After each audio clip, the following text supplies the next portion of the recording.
नमस्कार विद्यार्थी मित्रांनो, मी प्रियांका चौगले आपल्या सर्वांचं स्वागत करते MPSC करंट अफेअर या आपल्या एज्युकेशनल यूट्यूब चॅनलवरती. आणि आजच्या सेशनमध्ये आपण 8 एप्रिल 2026शी रिलेटेड जेवढ्या काही इम्पॉर्टंट चालू घडामोडी आहेत आणि त्याचबरोबर त्याच्याशी रिलेटेड जो काही GSचा पोर्शन आहे तो देखील पाहतोय. तर व्हिडिओ शेवटपर्यंत नक्की पहा. सेशनला सुरुवात करण्यापूर्वी जे कोणी विद्यार्थी मित्र आपल्या चॅनलवरती नवीन असतील त्यांनी चॅनलला जरूर सबस्क्राईब करा. त्याचबरोबर बेल आयकॉनवरती क्लिक करून ऑल नोटिफिकेशन सेट करा, जेणेकरून रोज जेव्हा आपला व्हिडिओ अपलोड होतोय तेव्हा तुम्ही तो पाहू शकाल. तर आजच्या सेशनमधील आपला पहिला क्वेश्चन काय आहे ते पाहूयात. बघा, खेलो इंडिया ट्रायबल गेम्स 2026 जे आहेत त्यांच्या पदक तालिकेत कोणत्या राज्याने अव्वल स्थान मिळवलेले आहे असा तुम्हाला प्रश्न विचारलाय. तर या प्रश्नाचं तुमचं योग्य उत्तर काय असणार आहे?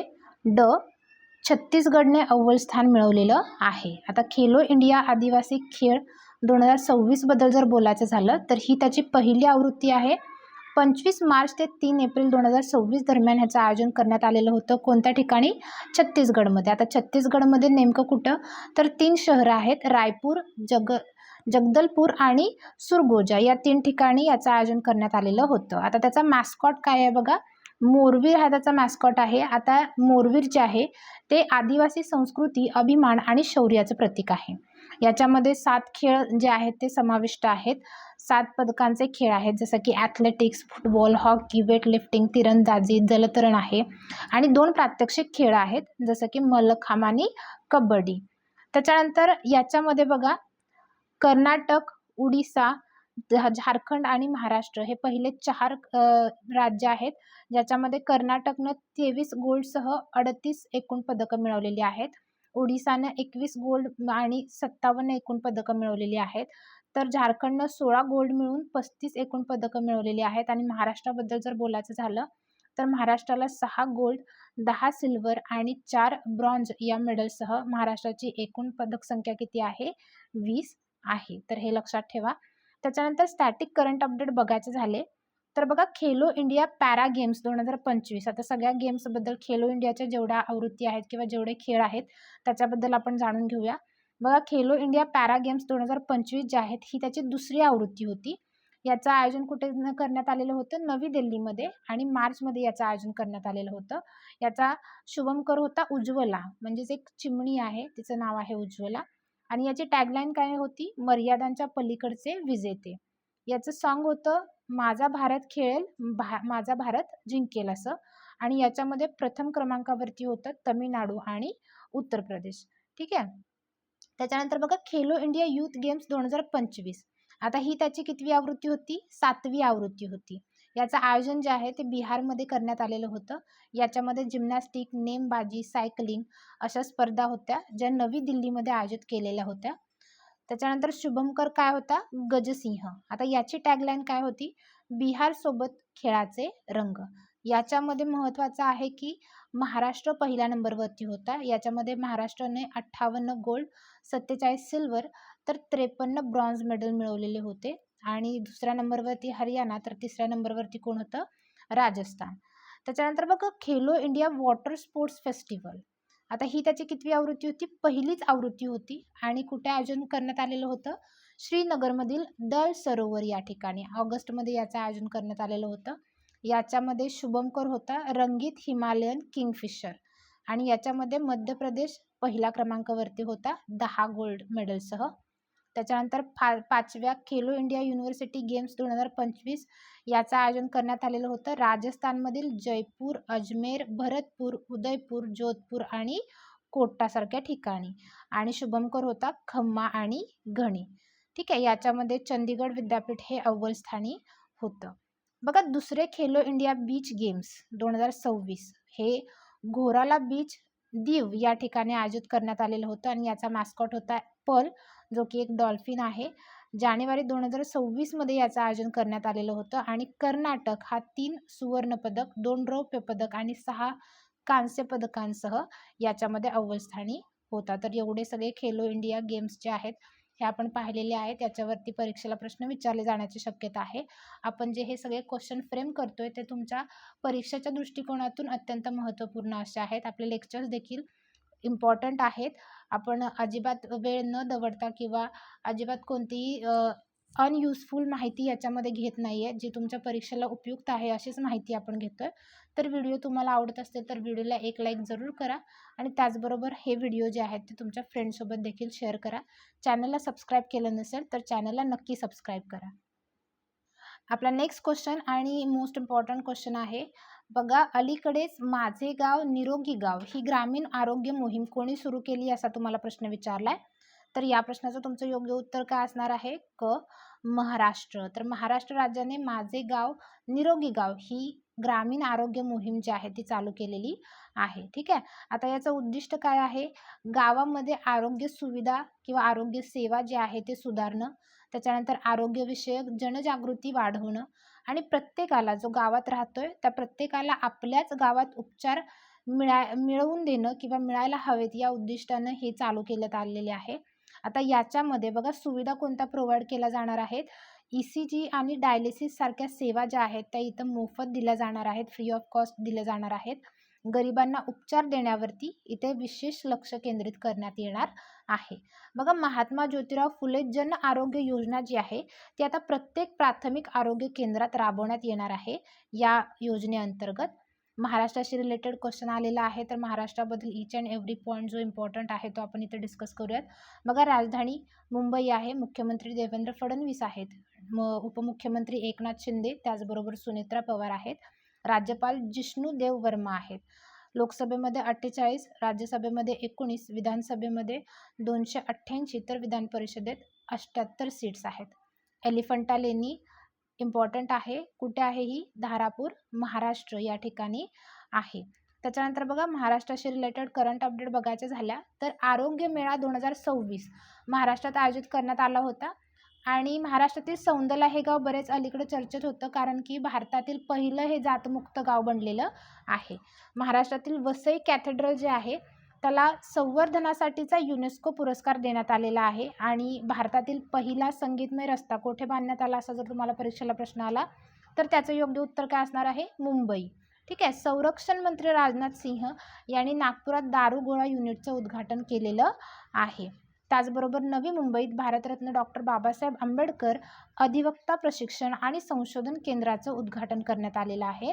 बघा प्रजासत्ताक दिन 2026चा जो झालेला आहे त्याच्या झाकीत महाराष्ट्राच्या झाकीनं प्रथम क्रमांक पटकवलेला आहे. भारतीय हवाई दलानं काय केलेलं आहे? नाशिकमध्ये एक भव्य हवाई शो आयोजित केलेला होता. त्याचबरोबर RBIनं देशातील दुसरं उच्च सुरक्षित डेटा सेंटर जे आहे ते भुवनेश्वर उडीसा या ठिकाणी सुरू केलेलं आहे. आता हा पॉईंट इथे काय सांगतोय? कारण याचं पहिलं जे आहे डेटा सेंटर ते खारघर नवी मुंबई या ठिकाणी चालू करण्यात आलेलं आहे. त्याच्यानंतर लास्टचा पॉईंट आहे याच्यातला, महाराष्ट्रातील भंडारा जिल्ह्यातील जी बेला ग्रामपंचायत आहे, बरेच वेळेला याचा उच्चार आलेला आहे आपल्या सिरीजमध्ये, तर ही बेला ग्रामपंचायत भारतातील पहिली कार्बन न्यूट्रल किंवा नेट कार्बन झिरो उत्सर्जन करणारी ग्रामपंचायत बनलेली आहे. त्यामुळे हे इम्पॉर्टंट आहे. आपला नेक्स्ट क्वेश्चन बघा, कोल इंडिया आणि महानदी कोल भारताचा पहिला स्वदेशी कोळशापासून अमोनियम नायट्रेट प्रकल्प सुरू करणार आहेत. तर तो कोणत्या ठिकाणी सुरू करणार आहेत असा तुम्हाला प्रश्न विचारलाय. तर या प्रश्नाचं तुमचं योग्य उत्तर काय असणार आहे? क, उडीसा या ठिकाणी. तर बघा भारत कोल गॅसिफिकेशन आणि केमिकल्स लिमिटेड त्याचबरोबर महानदी कोलफिल्ड्स लिमिटेड यांनी एक मोठा प्रकल्प सुरू करण्यासाठी एका करारावरती स्वाक्षरी केलेली आहे आणि हा जो प्रकल्प आहे तो उडीसातील लखनपूर या ठिकाणी उभारला जाणार आहे. आता हा प्रकल्प जो आहे याच्यामध्ये कोळशाचे वायूमध्ये रूपांतर केले जाणार आणि अमोनियम नायट्रेटचे उत्पादन केले जाणार आहे. आता याला कोळसा वायू प्रकरण किंवा कोल गॅसिफिकेशन असं म्हटलं जात आहे. आता अमोनियम नायट्रेटचे उपयोग बऱ्याच ठिकाणी केले जातात बघा, जसं की खतामध्ये, खाणकाम किंवा स्फोटक जे काही औद्योगिक वापर त्याच्यामध्ये केला जातोय. आता या प्रोजेक्ट जो आहे याच्यामध्ये दररोज अंदाजे 2000 टन अमोनियम नायट्रेटचं उत्पादन करण्यात येणार आहे आणि याचा अंदाजे खर्च 25,000 कोटी इतका आहे. याच्यामध्ये इतकी गुंतवणूक करण्यात येईल आणि हे भारताचं पहिलं स्वदेशी कोळसा वायूकरण तंत्रज्ञान विकसित करणार आहे किंवा असणार आहे. त्यामुळे हे इम्पॉर्टंट आहे. आपला नेक्स्ट क्वेश्चन बघा, आयरिनानुसार नवीकरणीय ऊर्जा क्षमतेच्या बाबतीत भारतानं जागतिक स्तरावरती कोणता क्रमांक मिळवला आहे असा तुम्हाला प्रश्न विचारला. तर या प्रश्नाचं तुमचं योग्य उत्तर काय असणार आहे? क, तिसरा क्रमांक मिळवलेला आहे. आता आयरीन याचा फुल फॉर्म काय आहे? इंटरनॅशनल रिन्युएबल एनर्जी एजन्सी किंवा ज्यालाच आपण आंतरराष्ट्रीय नवीकरणीय ऊर्जा संस्था असं म्हणतोय. आता भारत 2025 मध्ये जगातील तिसरा सर्वात मोठा नवीकरणीय ऊर्जा उत्पादक देश बनणार आहे. आता भारत तिसरा बनणार आहे, तर पहिले दोन कोण आहेत? पहिला आहे चीन आणि दुसरा आहे अमेरिका, आणि त्याच्यानंतर आता भारताचा नंबर लागतोय.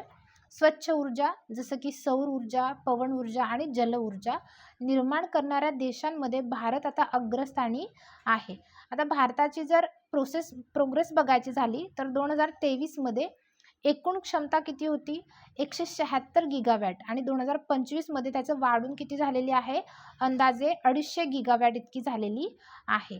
केवळ 2025 मध्ये अंदाजे 45 गिगावॅट नवीन ऊर्जेची भर पडलेली आहे, आणि याच्यात सर्वात मोठं योगदान जर बघायचं झालं तर ते कोणत्या ऊर्जेचं आहे? सौर ऊर्जेचं आहे.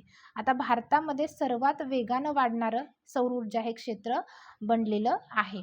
ठीक आहे. Irina international renewable energy agency हिची स्थापना कधी झालेली आहे? 26 जानेवारी 2009ला झालेली आहे. आंतरराष्ट्रीय स्वच्छ ऊर्जा दिन आपण कधी साजरा करतोय?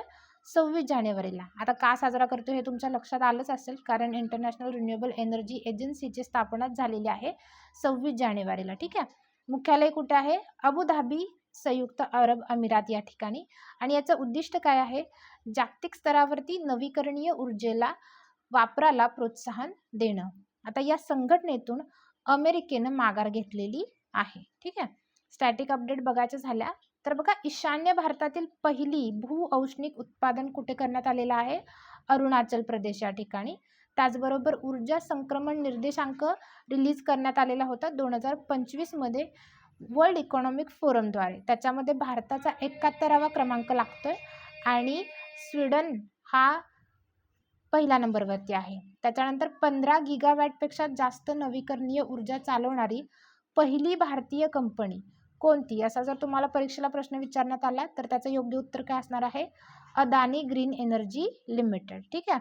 त्याच्यानंतर देशातील पहिला पूर्णपणे स्वदेशी बनावटीचा 50 किलोवॅट क्षमतेचा भूऔष्णिक ऊर्जा प्रकल्प जो आहे तो अरुणाचल प्रदेशातील तवांग जिल्ह्यात आहे. आणि नवीकरणीय ऊर्जा दिन जो आहे तो आपण 20 ऑगस्टला साजरा करतोय. तर हे ऊर्जेशी रिलेटेड काही करंट अपडेट होते, ते देखील तुम्ही लक्षात ठेवा.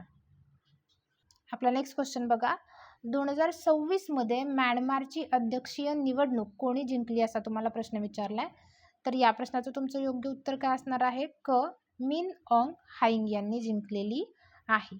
आता मिन ऑंग हायिंग यांची नुकतीच म्यानमारचे नवीन अध्यक्ष म्हणून निवड झालेली आहे, आणि हे एक लष्करी जनरल आहेत. आता याच्यामध्ये बघा इम्पॉर्टंट काय आहे? 2021 मध्ये लष्करानं ऑंग सान सू की यांच्या सरकारला पदच्युत करून सत्ता काबीज केलेली आहे. तर म्यानमारशी रिलेटेड क्वेश्चन आलेला आहे. तर राजधानी नॅपिडो आहे. चलन म्यानमार कॅट आहे. तर पंतप्रधान न्योन्यो सॉ हे आहेत. बघा, आता याला म्हणजेच म्यानमारला गोल्डन पॅगोडा, पॅगोडाचा अर्थ काय आहे? बौद्ध मंदिर. या गोल्डन पॅगोडा कंट्री किंवा सुवर्ण पॅगोडा देश असंही म्हटलं जाते. भारताच्या अरुणाचल प्रदेश, नागालँड, मणिपूर आणि मिझोरम या राज्यांशी म्यानमारची जी सीमा आहे ती सामायिक आहे. त्याच्यानंतर भारत आणि म्यानमार सीमेवरती जवळपास 1643 किलोमीटरसाठी कुंपण घालण्यात येणार आहे. आणि सिटवे बंदर हे कुठं आहे? म्यानमारमध्ये आहे, जे भारताद्वारे संचलित केलं जात आहे. करंट अपडेट बघायचं झाल्या तर बघा, भारत सरकारनं म्यानमारमधील भूकंपग्रस्तांसाठी ब्रह्मा मोहीम सुरू केलेली आहे. इंटरनेट शटडाऊन अहवाल 2025 रिलीज झालेला आहे, आणि या अहवालात कोणत्या देशाने सर्वाधिक वेळा इंटरनेट बंद केले याची यादी देण्यात आलेली आहे. तर याच्यामध्ये सर्वाधिक वेळा म्हणजे तब्बल 95 वेळा म्यानमारनं इंटरनेट शटडाऊन केलेला आहे, आणि म्यानमारचा याच्यामध्ये पहिला क्रमांक लागतोय. तर भारतानं 65 वेळा इंटरनेट शटडाऊन करून या यादीत दुसरा क्रमांक मिळवलेला आहे. आपला नेक्स्ट क्वेश्चन बघा. भारताचा पहिला क्वांटम कम्प्युटर कोणत्या शहरात लॉन्च करण्यात आला असा तुम्हाला प्रश्न विचारलाय. तर या प्रश्नाचं तुमचं योग्य उत्तर काय असणार आहे? ड. अमरावती या ठिकाणी लॉन्च करण्यात आलेला आहे. आता आंध्र प्रदेशचे जे मुख्यमंत्री आहेत एन. चंद्राबाबू नायडू यांनी घोषणा काय केलेली आहे? भारताचा पहिला क्वांटम कम्प्युटर 14 एप्रिल 2026 रोजी अमरावती या ठिकाणी सुरू करण्यात येणार आहे. ठीक आहे.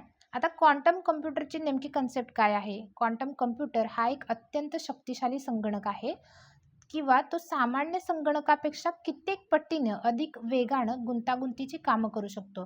फॉर एक्झाम्पल औषध शोध किंवा हवामानाचा अंदाज असेल किंवा सायबर सुरक्षा असेल, अशा बऱ्याच किचकट काम तो इझिली करू शकतोय. जी कामं सामान्य संगणकाला करायला अनेक वर्ष लागतात, ती क्वांटम कम्प्युटर खूप वेगानं करू शकतो. आता भारताची पहिली क्वांटम व्हॅली आंध्र प्रदेशची राजधानी अमरावती या ठिकाणी स्थापन केली जात आहे आणि याच्यामध्ये याचं ध्येय काय आहे? 2030 पर्यंत अमरावतीला जगाचं क्वांटम तंत्रज्ञान केंद्र बनवणं. आपला नेक्स्ट क्वेश्चन बघा. स्टेल्थ फ्रिगेट INS तारगिरी अलीकडेच कोठे कार्यान्वित करण्यात आली आहे, असा तुम्हाला प्रश्न विचारलाय. तर या प्रश्नाचं तुमचं योग्य उत्तर काय असणार आहे? क. विशाखापट्टणम. आता विशाखापट्टणम या ठिकाणी ती कार्यान्वित करण्यात आलेली आहे. नाव काय आहे? INS तारगिरी. ठीक आहे. याची निर्मिती कोणी केलेली आहे? याचं प्रोडक्शन जे आहे ते जहाज Mazagon dock ship builders limited यांच्याद्वारे करण्यात आलेलं आहे आणि प्रोजेक्ट 17A अंतर्गत ही 4थी स्टेल्थ फ्रिगेट असणार आहे. स्टेल्थ तंत्रज्ञान म्हणजे काय आहे? शत्रूच्या रडारला चकमा देण्यासाठी हे हेल्पफुल आहे. त्याच्यानंतर बघा, प्रोजेक्ट 17A बद्दल जाणून घ्यायचं झालं तर हा जो प्रोजेक्ट आहे या अंतर्गत एकूण 7 जहाजं बांधली जाणार आहेत. आता प्रोजेक्ट 17Aच्या पहिल्या जहाजाचं नाव काय आहे? INS नीलगिरी.